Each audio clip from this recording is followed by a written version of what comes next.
Former Secretary of State Hillary Clinton laying out a plan to deal with Israel. Secretary Clinton writing in an op-ed piece, if she were president, she will renew America's bond with Israel and Prime Minister Benjamin Netanyahu. President Obama and Prime Minister Netanyahu have had a rather frosty relationship. So is Clinton's op-ed a thinly veiled swipe at her former boss, President Obama? Former State Department official Liz Cheney is here to go on the record. Nice to see you, Liz. Thank you, Greta. So what this op-ed that the former secretary penned, was that to take a swipe at her boss a little bit? I think you're going to see increasingly Secretary Clinton looking for ways to distance herself. She's got this challenge, which is that her single greatest credential for the presidency is that she was Secretary of State. But it also is one of her single greatest difficulties and challenges because the Obama record has been so abysmal on the national security front. So she will begin, and she already has, you've seen on a number of occasions, looking for ways to say, well, I might have been in charge of his foreign policy, but I wasn't really in charge of his foreign policy when it went wrong.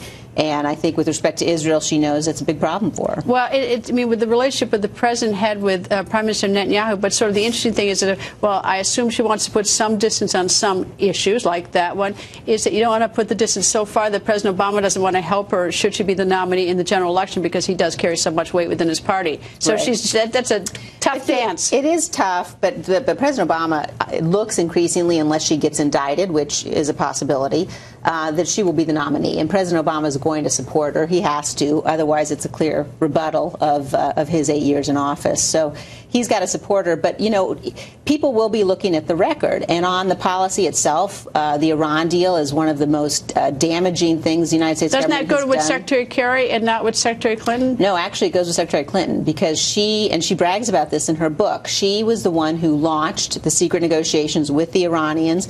And given that, you know, has been one of the most harmful things for the government of Israel during his administration, potentially in history, she'll have to explain to the American people, you know, her bragging about her role and her involvement in it. All right, new book out about President Bush 41, who said this about your father. He described him, and this is the former president's words. He says that your father was an iron ass.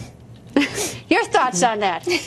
Well, look, I think, as my dad has said today, if the charge is that, in fact, he became more of a hawk, more of an iron ass after 9/11, then it's true. He absolutely did. He's guilty as charged, and then that's a good thing. And I think most Americans would say that's exactly what we needed. I myself am firmly and proudly on Team Iron Ass, and you know, I'd like to go on the record with that. I don't know if that's a compliment or an insult. I'm merely repeating what it is. I don't know if, well, anyway. I think it's a badge of honor, frankly. It was an important role to play in the aftermath of 9/11 and keeping the nation safe. Liz, thank you. Nice to see you. You too, Greta. And